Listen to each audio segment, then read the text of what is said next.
I'm Janet Boynes, your host from Healing and Made Free from Janet Boynes Ministries. Thank you for tuning in. I am going to be talking about struggling with addiction, alcohol, drugs, eating disorders, unwanted same-sex attraction, or even if you're somebody who is still living a homosexual life.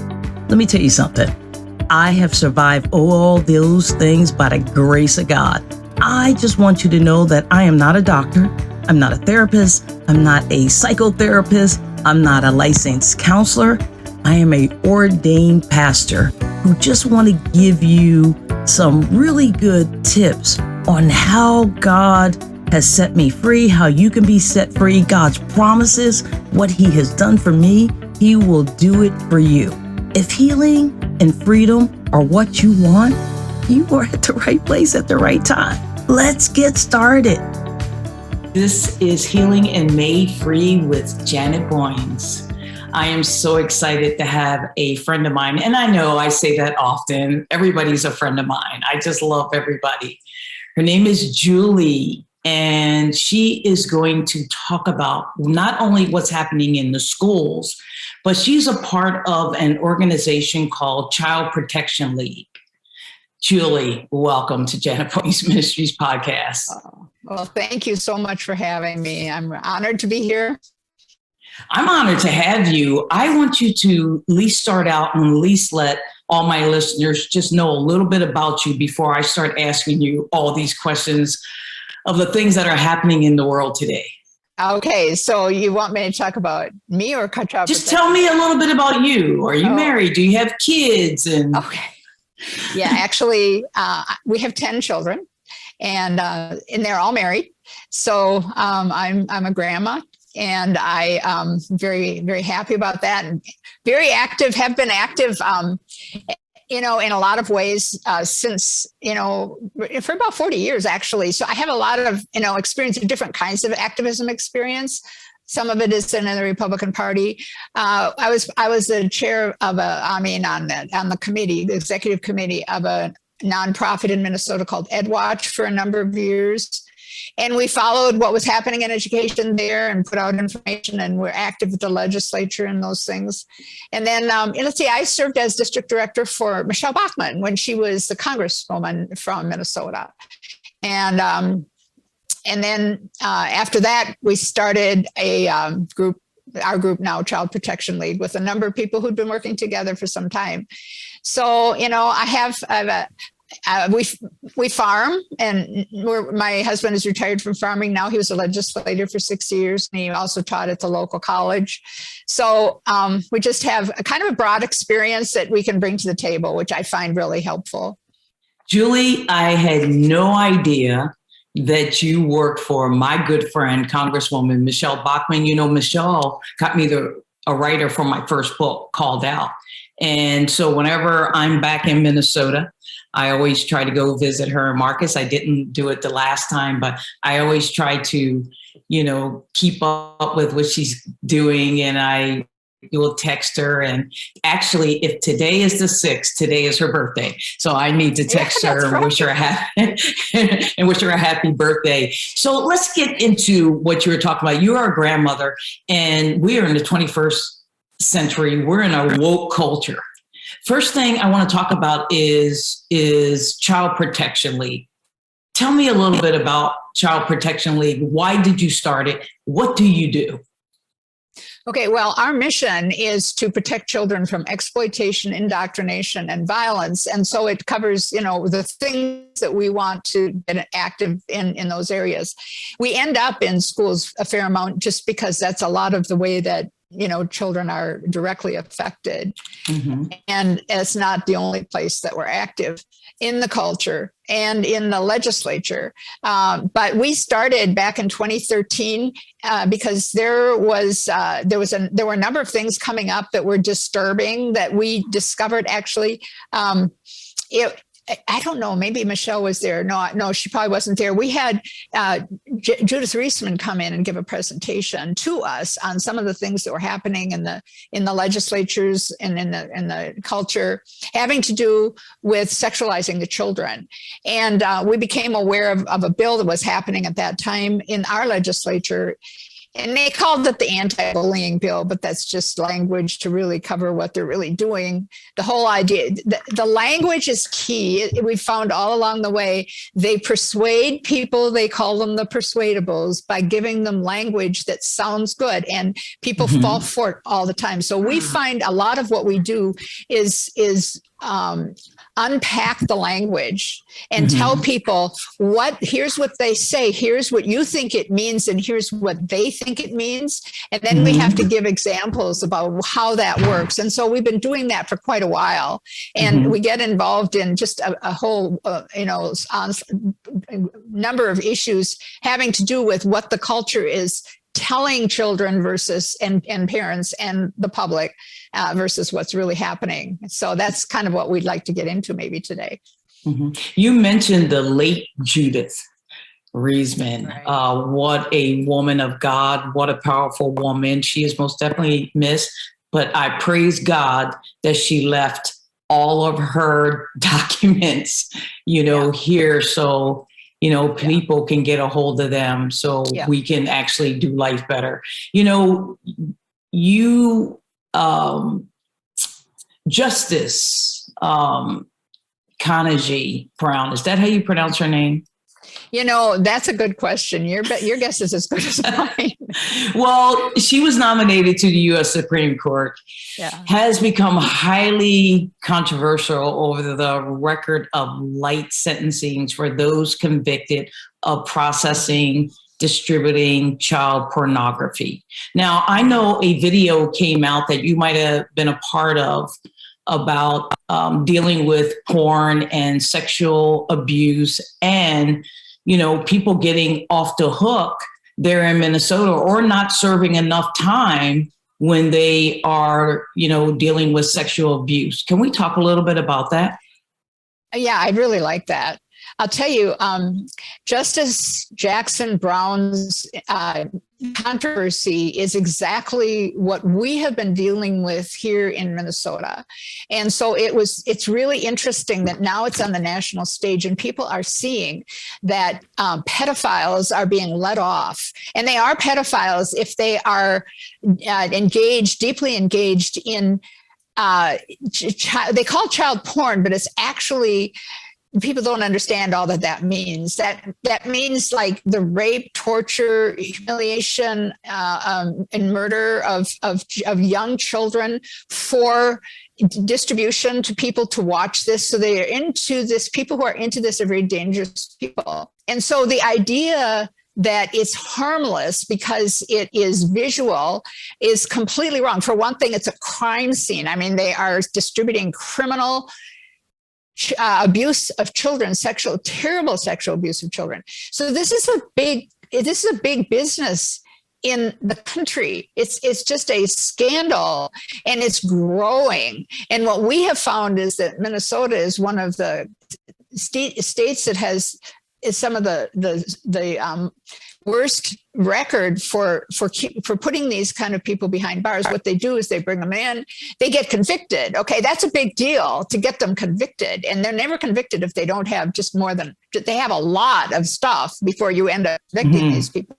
And then our guidelines really let them off on parole. And if they serve their term, sometimes their history is just expunged and people don't even know. They're back on the street. And so we created, as Child Protection League, created a film we called Shattered, and it is on our website. It's CPL Action is our website, and .com. And what this does is it takes you through what some of this is. You have a parent of a child who has been victimized. You have a police officer who's done the arrests. You have a state legislator who has been active in the past to deal with these issues. He used to be in law enforcement, and you have a counselor who deals with these people. And from all those different perspectives, you find out what this really is and how it's being handled. What is happening? What Justice Jackson Brown is being accused of and is guilty of is exactly what's happening in Minnesota. they are basically minimizing what this is, the criminality of it, and they are letting people off, and they are shifting a sympathy from the criminal, from the victim to the criminal. And they want to see him as a victim of his circumstances. And, it doesn't serve any person, any purpose to put them behind bars. And that's a huge issue. And we've got legislation right now in the legislature to address some of those issues and put more of them behind bars, because it protects children. Number one, it keeps people safe because they're not on the street, and it gives consequences for what they do, because they are in a dark hole. And I can have some sympathy for being in a dark hole, but the way you deal with that is not to deal with it lightly, but to deal with it strongly, because the consequences are the only thing that gives them an incentive to change. If there are no consequences, they have no incentive to change, and they just go out and abuse again. 50% of those who are convicted are actually hands-on. And that's something that, that people don't realize. This isn't just a victimless crime. The lives of these children who are abused online, and the victimization that they are filming, there are different kinds of it, all just are devastating to people's lives and families' lives. What I've come to realize, Julie, is one, I was raped by my mother's husband when I was younger. And nobody believed me when I finally had enough nerve and guts to go tell my mom. They didn't believe me until later on in life, when another family member, came forth and say, hey, I was molested and raped by this same person. But it's amazing. And I don't even know if that's the right word. We will put a thief in jail. We'll put a drug addict in jail, for 20 and 30 and 40 years. But somebody who is molesting our children, we will not literally put them behind bars, make it a felony, and leave them there for life. When we talk about those that are, molesting and raping our children, can they be rehabilitated? Some say yes, and some say no. What are your thoughts on that?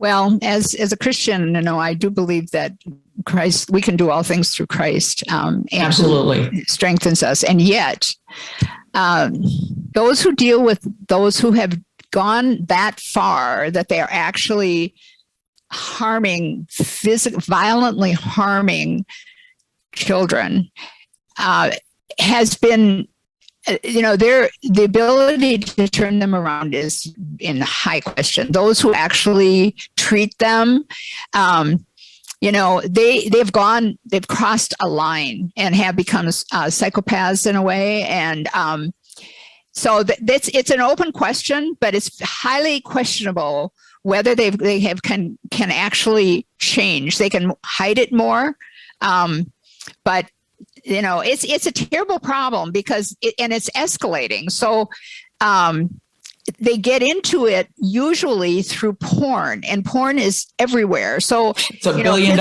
industry. Kids will get on porn, either accidentally or looking for it all the time. It's not that hard, and it pulls you into things that get in your mind. And when you're a young person, it indelibly, and Judith Reisman, talked about this, what it does to your brain. It actually changes the way you think, and it changes the way who you are. And you get to a point, it takes you further and further down this road. So dealing with this and dealing with the issue of porn is really essential, because I feel for the kids who are exposed to this really early and get themselves into this, and they're trapped in this horrible, and that's where you want to say, well, sympathize with the criminal. But how do you deal with some? You have to have hard consequences. It has to be hard love. It can't be just, well, I sympathize with you, and so we'll just put you through therapy and you'll be fine. That therapy, if there are no consequences, the therapy really doesn't do anything.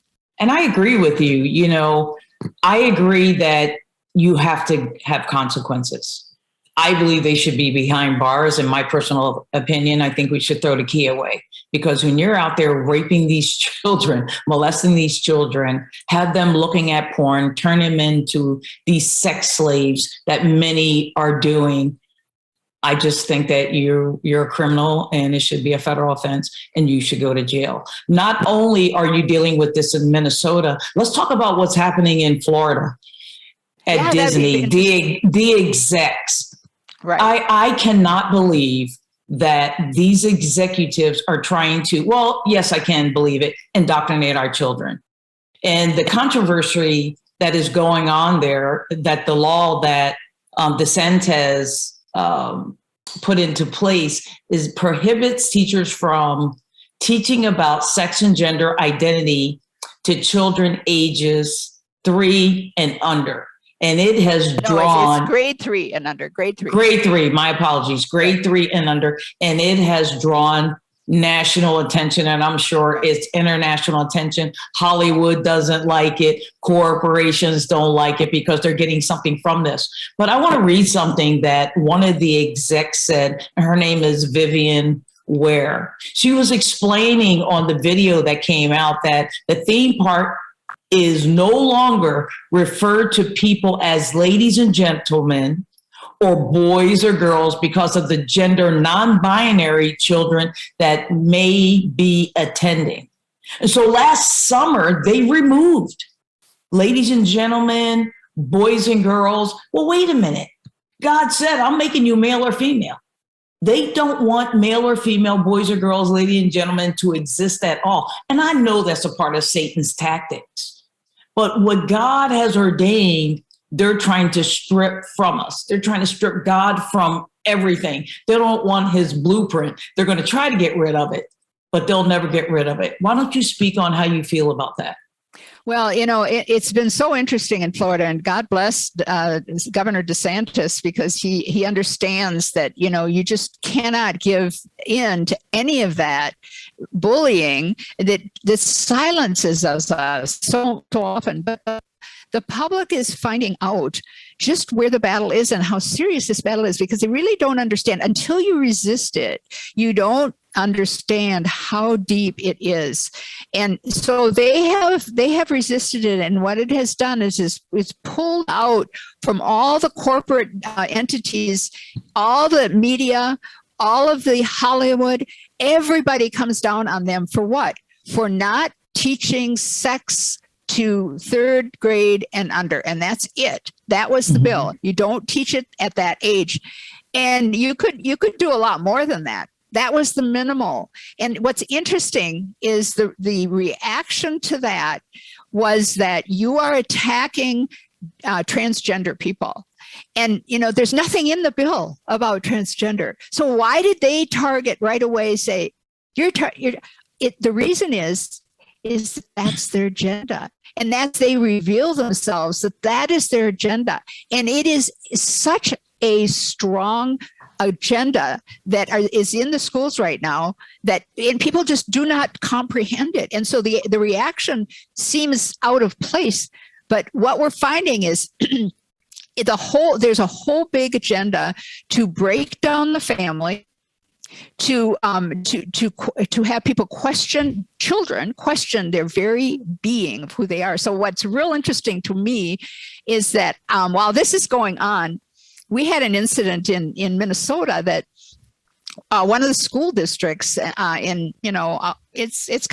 not metro, but it's not too far out of the metro. They had to put in some kind of a transgender policy.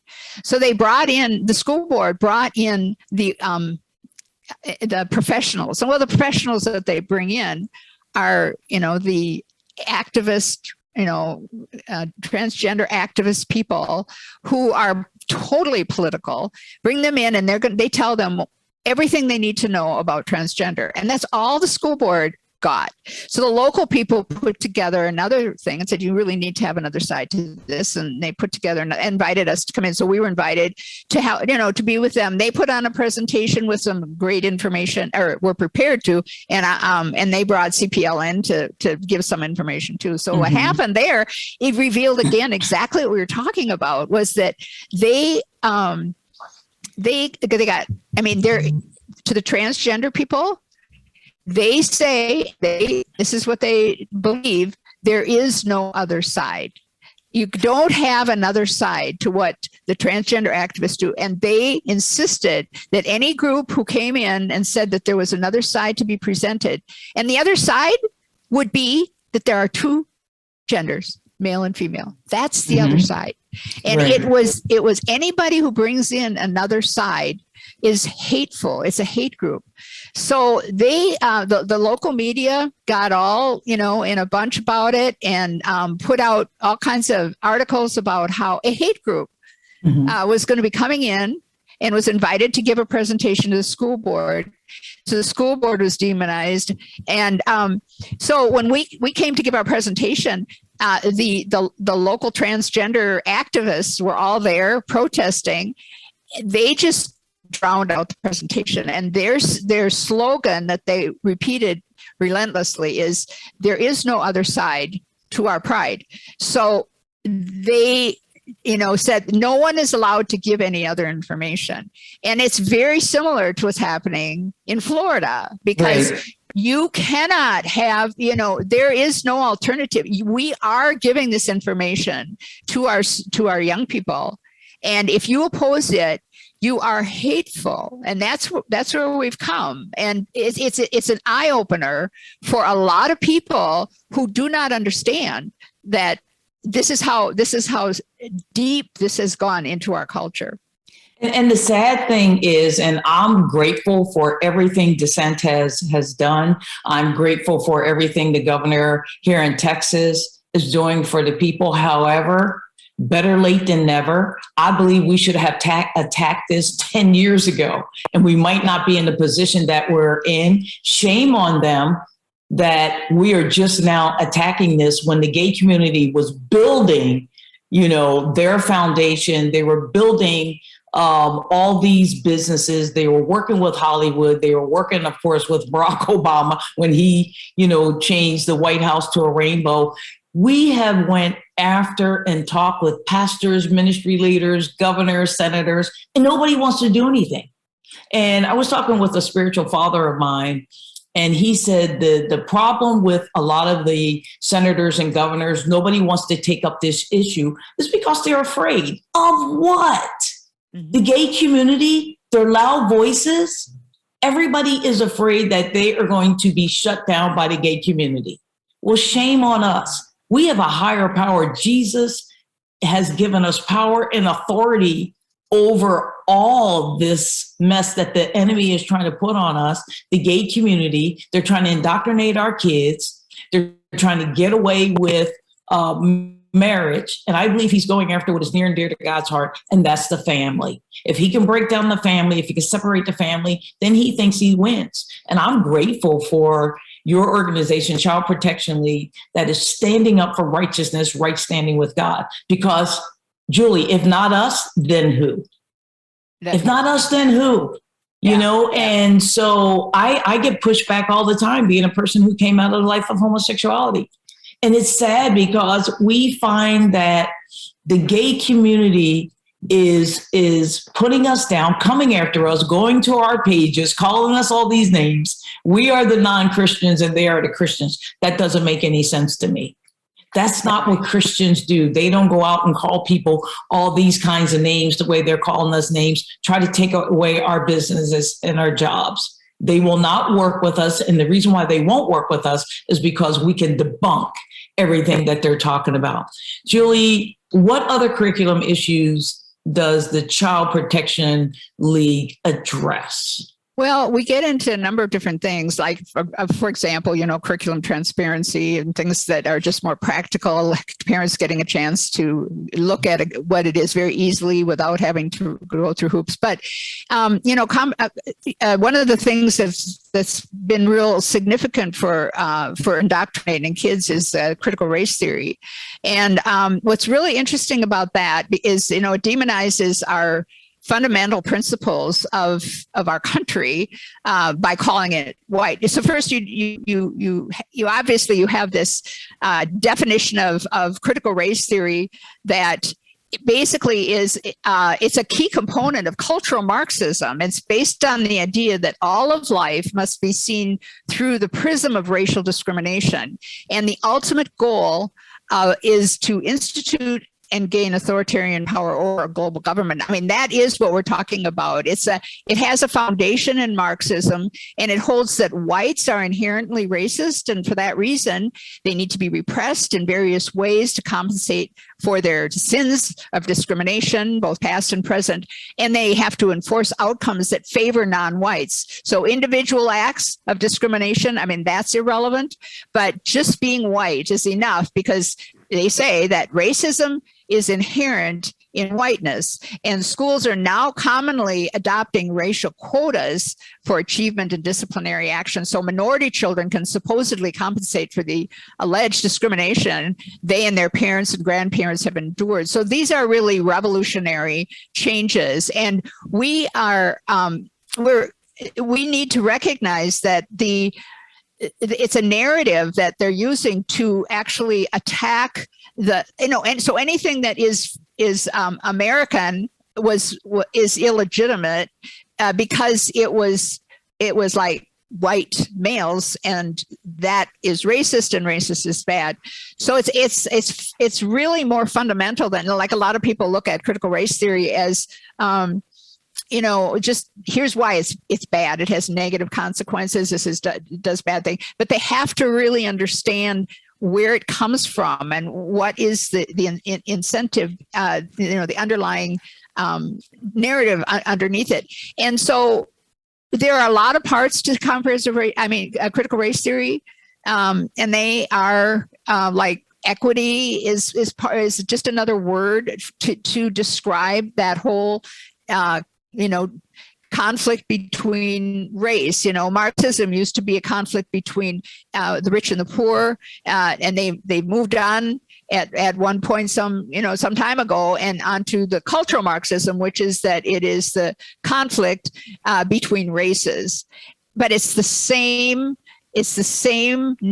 basic principle that they're moving forward. So when we try to let people understand what they're dealing with, and it's embedded in the school system, it's embedded in our policies, the whole idea that you have to have equal outcomes, that equity sounds a lot like equality, and equality, of course, is equal standing before the law, and it is also equal opportunity. Equity means that you have to deprive some people and reward others based on their race and their sex.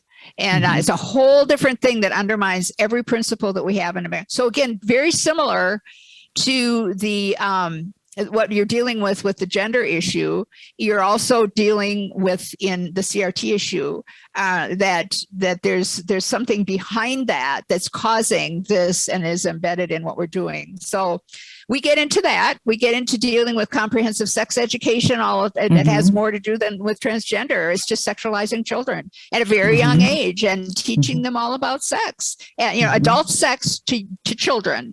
And that is another move toward the pedophilia mindset, where you're sexualizing very young children, and you're having adults talking to young children apart from their parents about sexual things. It just is so intuitively wrong, and it's like, no wonder you're having kids accessing eating each other. They're sexualizing the classroom. And the default position in the classroom is no longer just not being sexual. The default position is whatever you want to do is fine, as long as it's voluntary, as long as it's protected. And then they teach them. So, we tell people these things, and I'll tell you what, it's easier to talk about it now than it was a couple of years ago, because people didn't believe us. We would give them examples. We would say, this is the curriculum. And they say, boy, that sounds terrible, but I know it's not happening in my school. And they didn't know that it wasn't happening in their school. They assumed that it wasn't happening in their school, but it was happening in their schools. And so now so much of this has become more overt, and they're not even, the promoters of this aren't even protecting themselves. They're just going full bore. And that means they think they're safe, which they kind of are, because they've kind of taken over. But what it does do is it demonstrates to parents how bad it is. And one of the things it's done is it's taken quite a few people out of the public school system. And we recommend that. We recommend that because the kids are they're not equipped to deal with indoctrination of the teachers that they love. They love their teachers. These children are confused about, what their teachers are trying to teach them. We have gotten away from math and English and social studies back in my era and your era. That's all we were taught. I was listening to a video recently, or an interview of a gay school teacher who was upset because, and I think this was in Florida, because he wasn't allowed to talk with his third grade and under about the relationship he has with his partner. It's not a civil union. I'm not even going to call it that anymore. It's not even a marriage.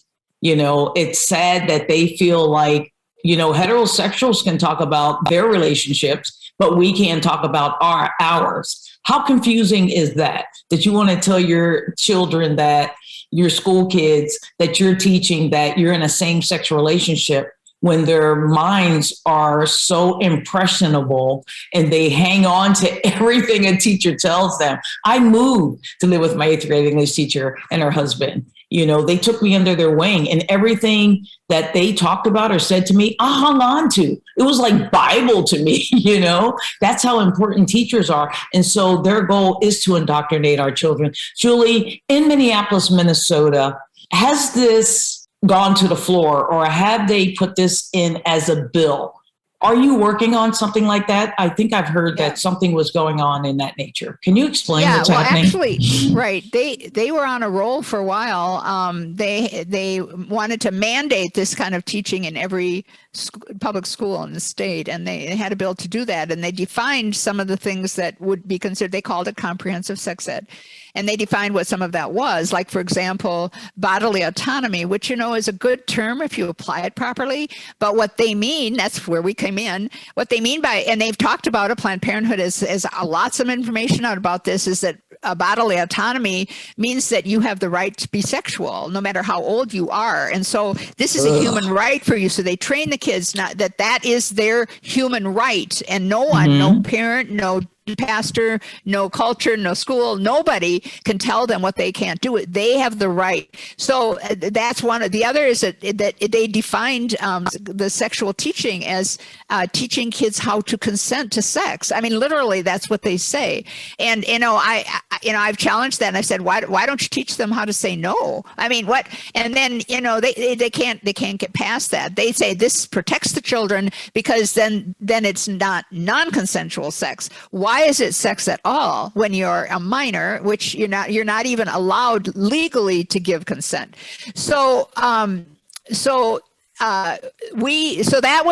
bill probably would have just gone through if we hadn't. This was back, I think, in like 2019, and what we were able to do was give to the legislators the evidence that this is what they mean. I mean, it might sound good to you because you can interpret it the way you want to, but here's what they mean. And we showed them the literature and the books and whatever, and it just like blew their minds. There's a book called It's Perfectly Normal that is kind of a foundation for comprehensive sex ed. And we have some of those things on our website. And I mean, it's pornography. It's just exposing kids. And it says right on there that some of this really explicit stuff is for 10 years old and up. So anyway, by getting that information out and making it very controversial, it it didn't get passed, but you're talking about it didn't get passed now? Is it passed now? Well, that's the thing, is that it became so controversial, and it was actually used in the elections of 2020 against some people. They introduced the bill again, and they actually, in the House where the Democrats are in control, they got it through their committees, and we testified against it and everything. But they know that if they bring it to the floor again, they will face the same thing, and they will be forced to vote on it, and every single legislator will have that for people to run on, and we will, and they know we will. And so they have done nothing with it this year. And I know that if they got control, of the Senate, it would go through just like water through a sieve. The governor would be there. But we have been able to hold the dam on that. And the problem is they have focused quite a bit more now on individual school districts. They just go right to the school districts. They may not be mandated at the school districts, but they can take what they want. And so they're putting it in one by one and just getting it in. That's now the battle is much more at the local school board level. Mm-hmm. See, Julie, in Minnesota, we don't have a state school board, so they can't mandate curriculum at the state level. Julie, everything that we're talking about, there are parents that children are in elementary school, junior high school. We have gay straight alliance groups. Teachers in some schools don't have to report to parents that their child wants to transition. They take it upon themselves to put all these things into place, get them the counselors they need, and then try to take the children out of the home. What do you recommend for parents? What should parents do? What can they do? Well, as I said before, it is really important to try to get your kids out and put them somewhere else, homeschooling or private school or co-ops or whatever. That's not obviously able for an opportunity for everybody, but where you can, you really do. But I don't want that to mean that you step out of the battle, because those are our kids, whether they're your personal children, they are the children of our communities, and they will be the leaders. And we do need to engage with our schools. And how you do that is, you find out what they're teaching. You make it available to people. Where it is a problem, you need to make that available to people so that it becomes controversial instead of it just being hidden behind the scene. People will come and talk to their school board members, and that's a good thing if school board members are listening. It's good for them to know this action. People need to get engaged in running for school board. We need to run our own school. People have just been like, who even votes for the school board elections? A lot of times say, no, that's one thing you don't even vote for. A lot of people, if they vote at all. So, there are now a lot at the grassroots level all over our state, and in other states too. There's just a very grassroots effort to run for these races. You lose a lot of them, and you win some, you lose some, but you're gaining ground. And that's what happened in 2020. We had a lot of school board races, and some of them went through, some of them did not, and they're back again. We've got new, and it's all over. People know they have to engage and not leave this in the hands of somebody else. Especially if your kids are out of the schools, you still need to be there. We pay taxes for these schools, and so we have a say in them. We have something to say about what our kids are being taught. I think it's important, and Child Protection League website is the only organization outside of Janet Boynes Ministries that I have on my website. Julie, if parents or anyone wants to talk with you about their school or families or what you're doing in Minnesota, how do they reach you? Well, they can reach us through on our website. We've got telephone information, but there's an email right there on it's contact at Child Protection Action at cplaction.com. Through our What is website. The phone number, if you can tell that? Well, what is the phone number? Let me see here if I can find it. Yeah, find the phone number. And I want to say to the families out there that not only do you need to get involved, but you need to find out what books are in your media center or in your library. They don't have books like mine called out of someone who came out of the life of homosexuality, but every book on on homosexuality, transgender, I can guarantee you that's in your media center. And you're third grade and under, they're probably grabbing books that are talking about this issue and you know nothing about it. Julie, you found the phone number? I did. 888-538-3188. That is Child Protection League phone number. And again, we'll have it on the bottom of the screen when we air this, so you will have that. I believe that God wants to heal everybody. You know, it's so important that we get healed. But when you're free, it comes with a price, folks, and it comes with responsibility. But when you're free, you should free other people, because free people free people. Julie, I am so grateful to have you on my podcast sharing about what's happening out there with all the child abuse and pornography and the things that we can do as an outsider looking in. Thank you for being involved. And I appreciate you and all the work that you're doing. Thank you so much. Well, thank you, Janet. It's a privilege to be here. Thank you so much for listening to Healing and Made Free with Janet Points. I want you to know that God is no respecter of persons. What he's done for me, what he has done for those that are guests on this show, he will do it for you as well. If you are struggling with anything, please do not hesitate to reach out. We will do our best to assist you in any way that we can. Please go to my website, janetpointsministries.com. We love you, but most importantly, God loves you. I hope you have a blessed day.